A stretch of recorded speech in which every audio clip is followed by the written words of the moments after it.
Thank you very much, everybody. We have a lot of big signings, good signings, one in particular which we'll save for the end. And I'll ask Will to go over these individually, and we can see how we do. Yes, sir. First, for your review, we have 56 sub-cabinet level appointments. This includes probably most notably 7 ambassador appointments. Those will be the first ambassadors, I believe, that Right. you've transmitted to the Senate. Okay, and they're very good.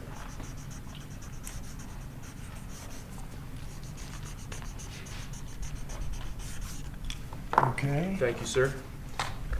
Second, we have acting designations. We're actually designating Doug Collins to be the acting leader of both the Office of Special Counsel and the Office of Government Ethics. You know Doug, everybody on that?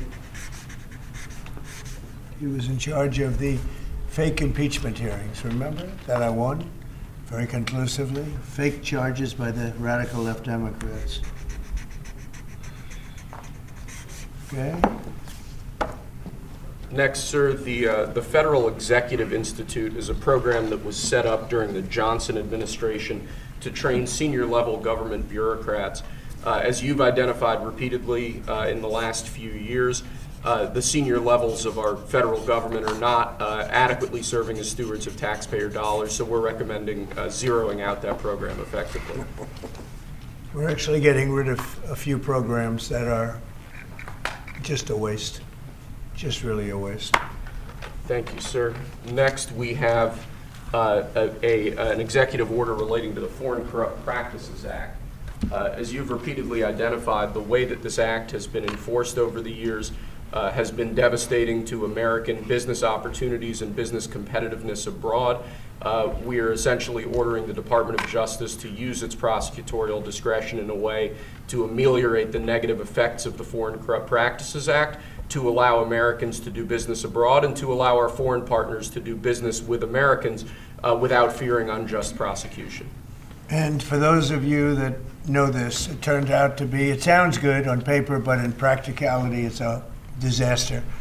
It means that if an American goes over to a foreign country and starts doing business over there legally, legitimately, or otherwise, it's almost a guaranteed investigation, indictment, and nobody wants to do business with the Americans because of it. Nobody wants to do business. They say, look, we can deal with China, they can do whatever they want. We can deal with Russia, we can deal with anybody, and we have a normal life. You deal with America, the FBI gets over there. They don't investigate death and murders on the street in New York and Los Angeles. They go over and investigate a business guy trying to do business. So it made it very, very hard from a practical standpoint to make deals. They want to deal with the Americans, but they don't want to be under investigation every time they speak to an American, every time an American makes a phone call to somebody in a different country.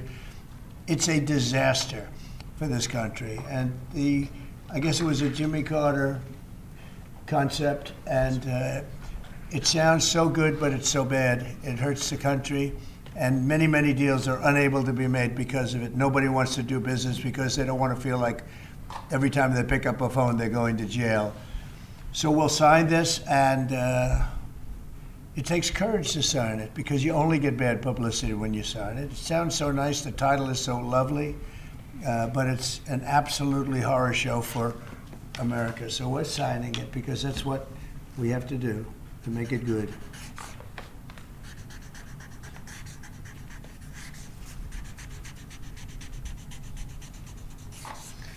Okay, thank you. It's an important one. It's going to mean a lot more business for America. Okay. Thank you, sir.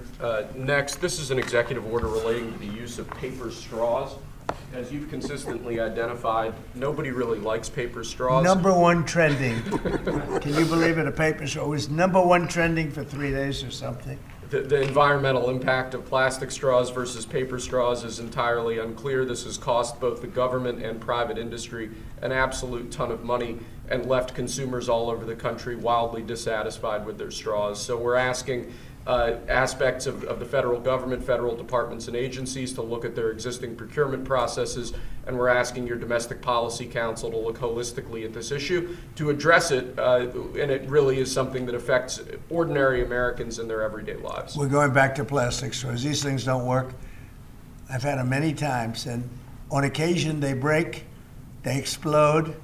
If something's hot, they don't last very long, like a matter of minutes, sometimes a matter of seconds. It's a ridiculous situation. So we're going back to plastic straws. I think it's okay.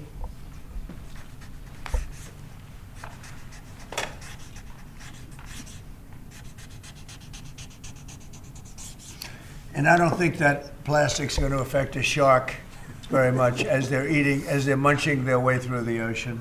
Okay. Thank you, sir. Next, we have a full and unconditional pardon for former Governor Rod Blagojevich of the state of Illinois. Good. It's my honor to do it. I've watched him. He was set up by a lot of bad people, some of the same people that I had to deal with. He wasn't quite as successful, but he had somebody that saw what was going on. I didn't know him other than I believe he was on The Apprentice for a little while. He was just a very nice person. He had a fantastic wife. She fought like hell to get him out. He was given a sentence of like 18 years, and it was a sort of a terrible injustice. They just were after him. They go after a lot of people. These are bad people on the other side. So I think he's just a very fine person, and this shouldn't have happened, and it shouldn't have happened to him, and let him have a normal life and let him go out and do what he has to do. So I'm signing this as a full pardon. Rod Blagojevich. Mr. President, are you considering him for ambassador to Serbia? No, but I would. I mean, he's now cleaner than anybody in this room. He got a pardon. He's cleaner than anybody in the room. Okay. Thank you, sir. Next, in 2018, you imposed ad valorem duties, tariffs on imports of steel at a 25% rate. Since that time, a large number of exclusions and exceptions to that tariff rule have been implemented.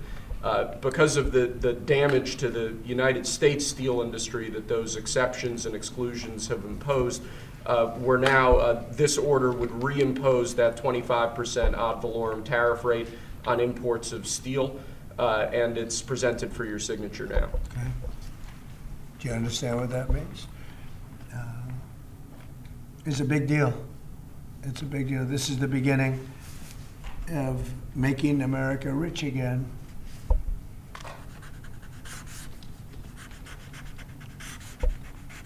Mr. Secretary, do you have anything to say? As you know, Howard is Secretary of Commerce, doing a fantastic job. And what do you have to say about it?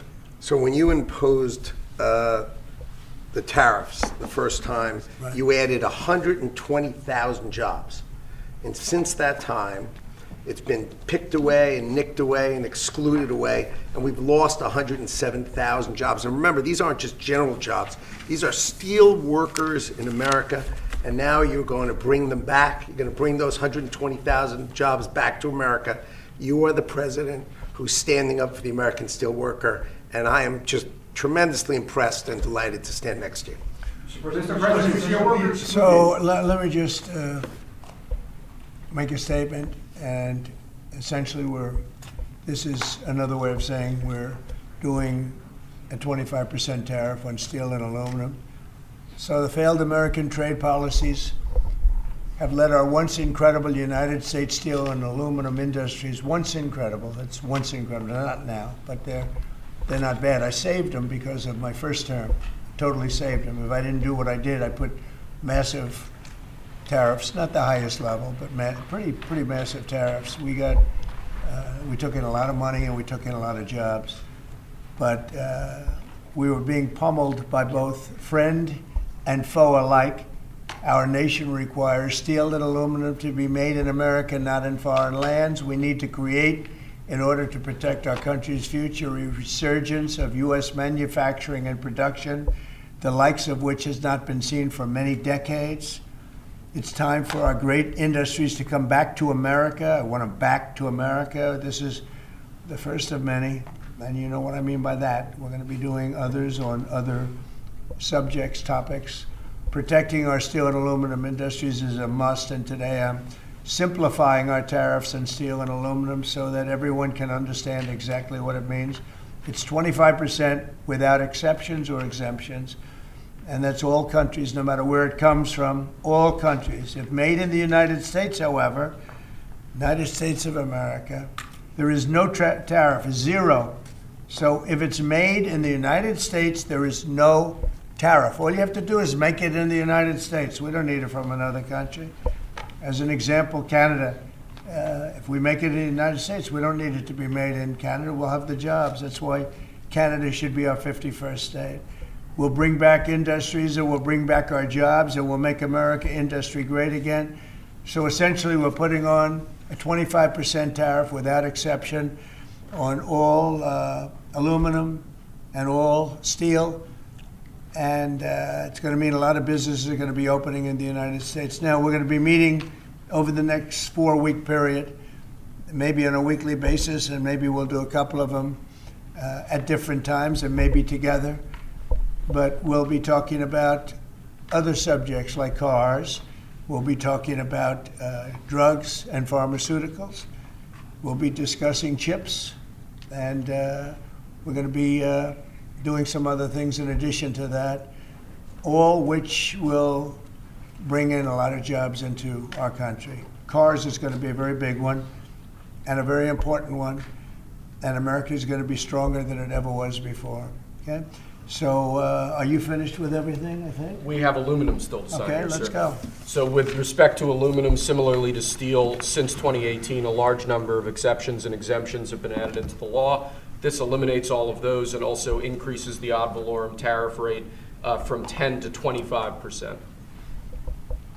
Mostly the last part is the most important, right, would you say? Totally. So basically, this is aluminum, the same thing, no exceptions, no nothing. And it's going to bring our aluminum business back. It may go higher. I mean, frankly, it may go higher. And we're going to also be talking about we're going to be talking about things over the next 3 weeks that I think will be amazing for our country, amazing for our jobs, and will bring us to a new level of prosperity. And I think, frankly, our allies and our enemies all over the world expected this. They really expected it for years. They really expected it sometime during the Biden administration, but they didn't do anything. As you know, I put tariffs on China. We took in hundreds of billions of dollars with those tariffs, and Biden wasn't able to get them out. He tried to, but it was too much money. He couldn't do it.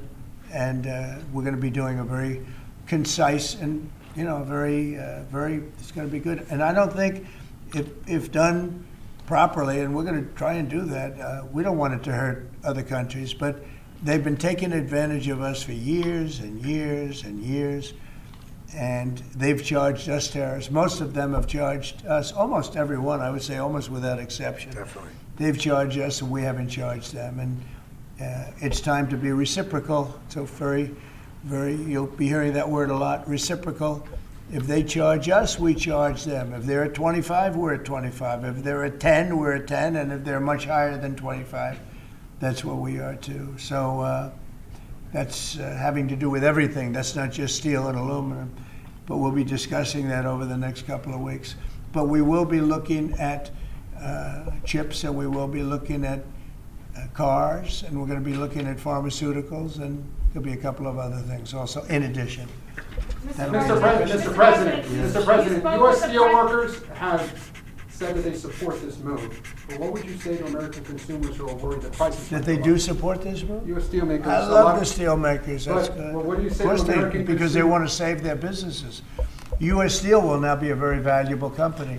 Anybody that makes steel is going to be great. Anybody that works in big steel is going to be very happy. But what do you say to consumers who are worried about prices, sir? Oh, I don't think you're going to. No, you're going to ultimately have a price reduction because they're going to make their steel here. There's not going to be any tariff. These foreign companies will move to the United States, will make their steel and aluminum in the United States. What are you looking at in Ultimately, terms it'll of- be cheaper. But we'll also have jobs, many, many more jobs. Sir, what are you looking at in terms of tariffs on cars and chips? Well, we're looking at numbers, and we'll be coming up with a number, but we make some of the finest cars in the world, and some companies prohibit us from selling those cars in their countries. But they sell us cars, they send cars to us, and we don't do that. We charge nothing or 2.5%, and they'll be charging 100%. They'll be charging much more than that if you look at some of them. So I think those days are over. But we'll be announcing on other things such as cars. We got some other things we'll be doing. But the biggest thing is reciprocal. We want tariffs to be fair. If they charge us, we charge them. Tomorrow, the reciprocal tariffs? We'll be doing reciprocal over the next, I would say 2 days, don't you think? 2 days, yeah, maybe. Mr. President, the Australian Prime Minister has said that you are considering an exemption from Australia on steel. Is that correct? And why? I just spoke to him, very fine man, and he has a surplus. I mean, we have a surplus with Australia, one of the few. And the reason is they buy a lot of airplanes. They are rather far away, and they need lots of airplanes. And we actually have a surplus. It's one of the only countries which we do. And I told him that that's something that we will give great consideration to. And would you consider one for the UK as well? Well, we have a huge deficit with the UK. Big difference. You don't have a deficit with Argentina. Is that country also going to be? We have a deficit with a little deficit with Argentina. We almost with every country, but Australia, because of the airplanes, they buy a lot of airplanes. There's a little bit of a surplus. Mr. President, if other countries retaliate, I don't mind. What is your plan for example, farmers? Last term, you gave Well, the farmers are money to going to be farmers. helped Would you do that greatly. again? Yeah, the farmers are going to be helped greatly because they're not going to be dumping everything into our country. This will be a great bill for farmers. And in terms of retaliation, if they retaliate, it's, as I said, it's reciprocal. So if they raise it a little bit, then we raise it automatically. So I don't think it helps for them to retaliate. But also remember this, they can't really retaliate because we're the piggy bank. We're the piggy bank. But if we don't do this, we won't be the piggy bank for long. We won't be much of a country. Mr. President, did you see that report, sir, that Hamas was going to stop releasing Israeli hostages, and what was your reaction? I think it's terrible. Look, I looked at the hostages that came in, and they're emaciated. It looked like something out of the 1930s. It's an absolute disgrace. And I think they saw the way the world viewed it, and they're looking for a reason not to send more because they're all. You take a look at that. It looked like it was a concentration camp, which essentially it was. It looks like they came out of the Holocaust. And what a sad thing. One of them was a young man, good-looking guy, a little bit heavier than perhaps he could have been, and now he looks like he's not even recognizable. Not even Is the recognizable. ceasefire deal at risk of falling apart? Look, I can tell you that those people have been badly hurt, both mentally and physically. And I'm talking about the young women that came out also previously. And I think one of the reasons they're doing this is because they're probably sending the best. What you see is probably the best because they want to send people that look at least healthy. And that's not healthy. These people have been badly hurt. They've been interviewed by our representatives. They've been interviewed by Israeli representatives, and they're really hurting. They are really hurting, mentally and physically. And I think Hamas is looking at that and saying, well, it's not going to get much better than that because they probably send out their best as a representative, and they've got more to send out, and they probably feel that they can't do that because it's not going to make them look very good. Is the But ceasefire now over, if Mr. they President? delay that, sir, should the ceasefire then be off? Well, I would say this, and I'm going to let that because it's Israel's decision, but as far as I'm concerned, if all of the hostages aren't returned by Saturday at 12 o'clock, I think it's an appropriate time. I would say cancel it and all bets are off and let hell break out. I'd say they ought to be returned by 12 o'clock on Saturday, and if they're not returned, all of them, not in drips and drabs, not 2 and 1 and 3 and 4 and 2. Saturday at 12 o'clock, and after that, I would say all hell is going to break out. And I don't think they're going to do it. I think a lot of them are dead. I think a lot of the hostages are dead. I think it's a great human tragedy. What's happened? How people can be that mean to do. I mean, the one guy was laughing when a hostage he thought his family was alive. Found out the family was dead, and his captor, so to speak, started laughing because he thought it was so funny. You know, this is a different group of people. No, I would say Saturday at 12. We want them all back. I'm speaking for myself. Israel can override it, but from myself, Saturday at 12 o'clock, and if they're not here, all hell is going to break out. Mr. President, in an interview this weekend, you said that Palestinians would not be guaranteed the right to return to Gaza if the U.S. were to develop it. What did you mean by that? And under We've spoken to a lot of Palestinians. They would love to leave Gaza if they could find a place to be. And I've spoken to various leaders of various countries in the not so, distant area from where we're talking about, the Gaza Strip. And I think they were very positive about providing land. What we need is land. And if we could build a nice place for people to live safely, everybody in Gaza would do it. They've been persecuted, they've been spit on, they've been treated like trash, and they would love to get out of Gaza. But until now, they never had an alternative. Now they have an alternative. And as far as Hamas is concerned, you're seeing the real Hamas now with the hostages.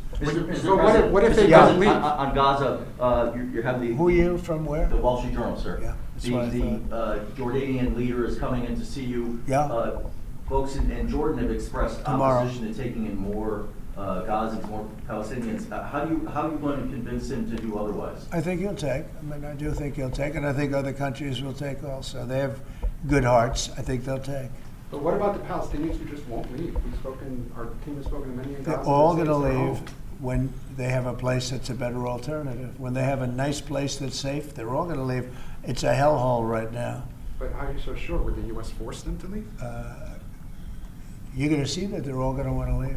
Mr. President, when it comes to Saturday at noon, there's an American hostage who's still being held by Hamas right now. Are you worried about his Look, life? who knows? Are they alive? Are they not alive? But I saw the condition. When I saw the condition of the last ones that came out, and the women too, everybody. The one woman had her hand blown off because she was trying to stop a bullet being fired at her, okay? Kind of a situation as that. You saw her. I just think it's time to either you release everybody. They're not going to be alive right now, based on what I saw over the last 2 days. They're not going to be alive for long. Saturday at 12 o'clock, and after that, it's going to be a different ballgame. Mr. President, when you say all hell is going to break loose, are you speaking about retaliation from You'll Israel? find out, Okay. and they'll find out too. Hamas will find out what I mean. Mr. President, with the They're consumer going to find financial... out what I mean. These are sick people, and they'll find out what I mean. Saturday at 12 o'clock. But no involvement How from about the the U.S. Palestinians from the West Bank? Are they going to be relocated too? What's your Well, position right on the now, West no. Bank? Right now, they're there, and I assume they want to remain there. It's different. They're there. It's never been like what we're talking about with the Gaza Strip. So they're going to continue, you have no plan? No, I no plans there. Mr. President, regarding the Consumer Financial Protection Bureau, Democrats, including Elizabeth Warren, have said that by freezing it, it's giving big banks and giant corporations the green light to scam families. Your response? Pocahontas, the faker. That was set up to destroy people. She used that as her little personal agency to go around and destroy people. And she's a fake. Just like she said she was an Indian, and she wasn't an Indian. You have more Indian blood in you than she has. She went to college based on the fact that she was an Indian. She got jobs based on the fact that she was an Indian. She's a fake. That was set up to destroy some very good people, and it worked. I mean, it worked. A A lot of great people. I'll tell you, before I ever heard the term, people would come up to me in the Midwest and areas that say, "Sir, I'm being destroyed by them." They use that to destroy people. She's a nasty woman. She's a really nasty woman, despite her phony beer commercial. We did the right thing. That was a very important thing to get rid of. Can you confirm, President? And it was also a waste. I mean, number one, it was a bad group of people running it, but it was also a waste. If you looked at when she really ran it, wow, that was a vicious group of people. They really destroyed a lot of people. And you can confirm it's your goal is to have it totally eliminated? I the would say, agency? yeah, because we're trying to get rid of waste, fraud, and abuse. What's next? sir? And didn't I hear that somebody made like $38 million or something running a little agency? What was her name? What was her name, and what did she do, and what was that all about, all the money that she made? Does anybody know? Are you gonna tell Yeah, us- Brian, go Mr. ahead. President, Good to see you. The latest CBS poll has your approval ratings at an all-time high, despite all these controversial subjects and executive orders that you're doing. Want to get your thoughts on that, how you've really connected to mainstream America. Yeah, I have high approval ratings because I'm using common sense, whether it's getting men out of women's sports.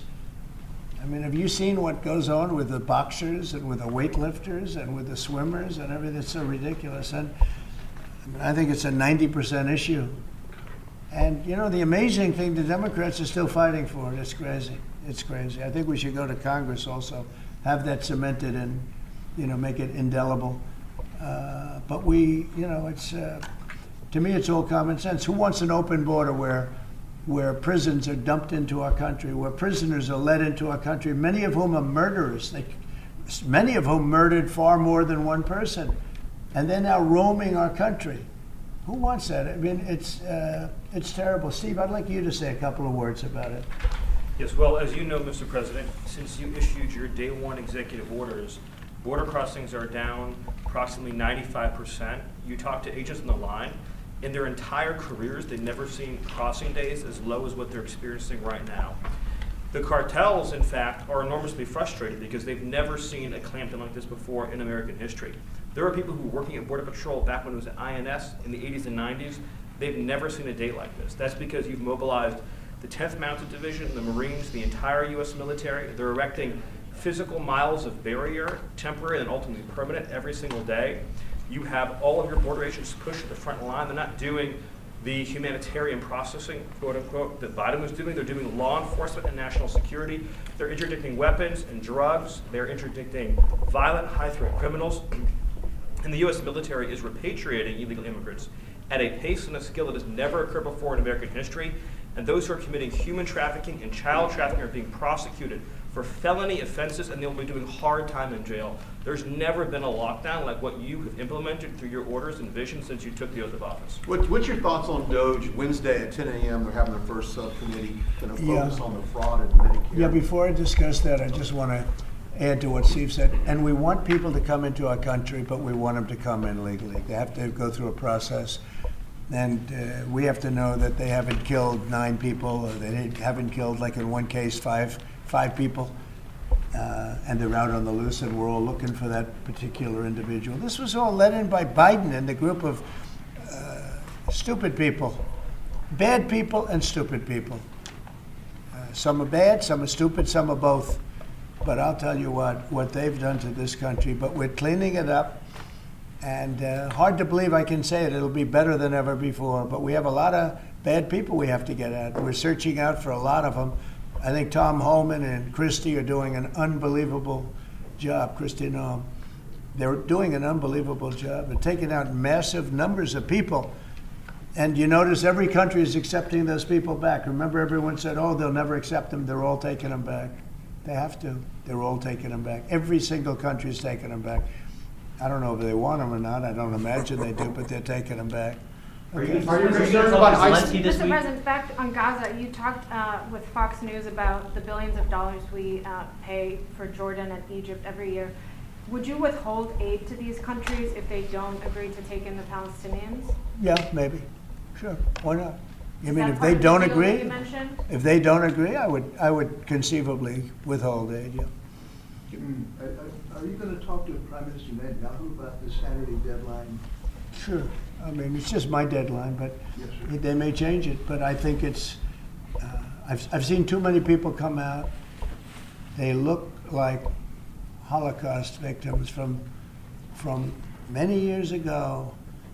I've never seen anything like it. I didn't think this could happen in this world today. You know, we think we have a civilized world. It's not civil. These are bad people we're dealing with. So that would be my suggestion. And he can open it up or not open it up, but that would be mine. Do you have anything to say about that? Your commerce, but you have a lot to say from the standpoint of your faith and your religion. Go ahead. So it's amazing that 4 years of nothing, and then you come in and you immediately start to move the needle. You have hostages coming out. You send Steve Witkoff, who's done an amazing job for you. You're changing the Middle East.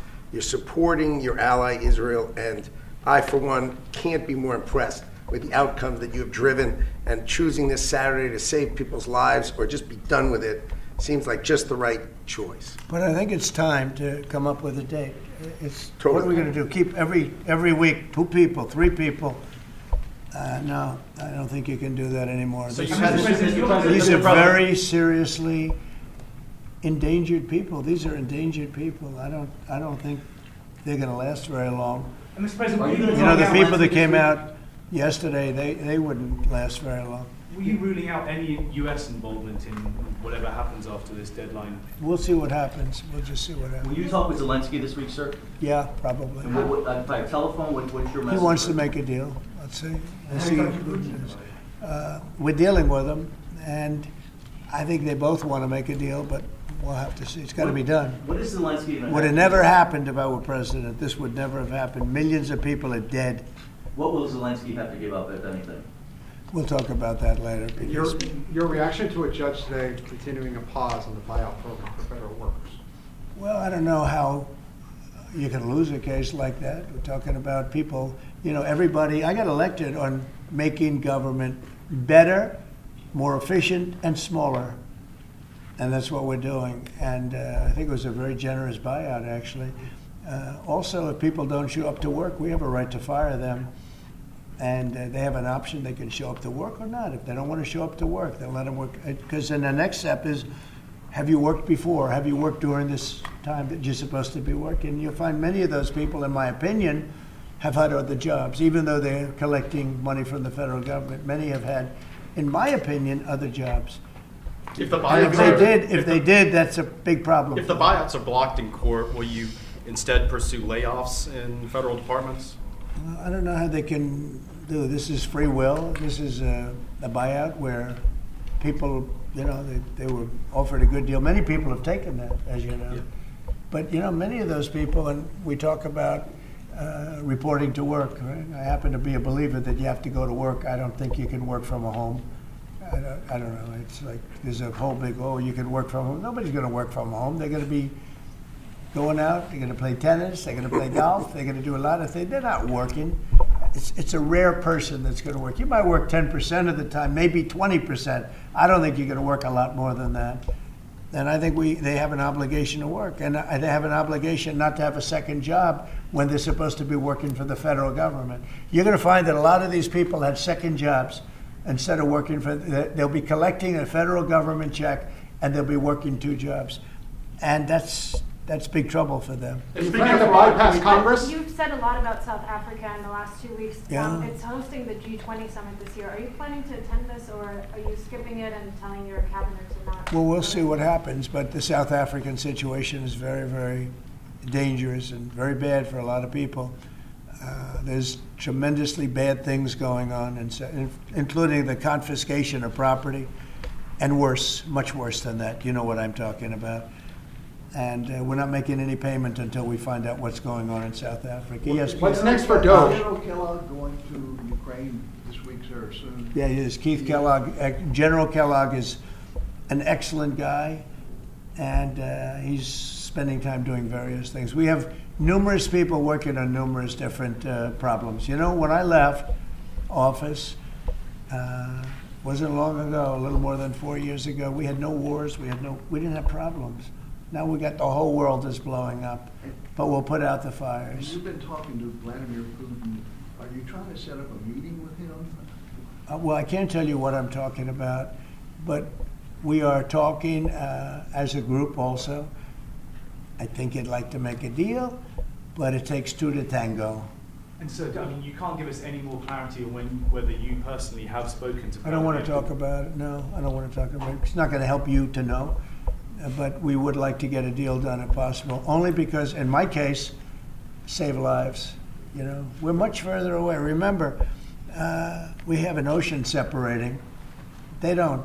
Europe should be paying what we're paying, and Europe has done it more in the form of a loan than with us. We just give it. You know, Biden gives it because he's not a smart individual, not a very smart individual. We have people over there today who are making a deal that as we give money, we get minerals and we get oil and we get all sorts of things, because why are we doing this? And all this money, we're in for maybe 350 billion and Europe's in for 100 billion. And Europe's in really as a form of a loan. In theory, they get that money back. In theory, they get interest on their money. It's a whole different ballgame. And Biden is the one that started doing this. Every time Zelensky came here, he walked away with $60 to $100 billion. I think he's one of the greatest salesmen who have ever lived, by the way. Can you discuss your intentions with the Kennedy Center, which you're now the Yeah. board chair of? So we took over the Kennedy Center. We didn't like what they were showing and various other things. And I had a lot of the board members already, as you know, and we have some that will be replaced. But we have, I guess, a whole new group of people going in. I have Rick Grinnell, who's got some experience in that world. He's very good. Going to be handling it on a temporary basis. I think he'll do a great job, but we're going to get some great professionals. I'm going to be chairman of it, and we're going to make sure that it's good and it's not going to be woke. There's no more woke in this country. This woke has cost us a fortune and cost us our reputation, but the reputation's coming back very, very rapidly. Thank you very much, everybody. Don't miss out. Log on to oneindia.com for more updates.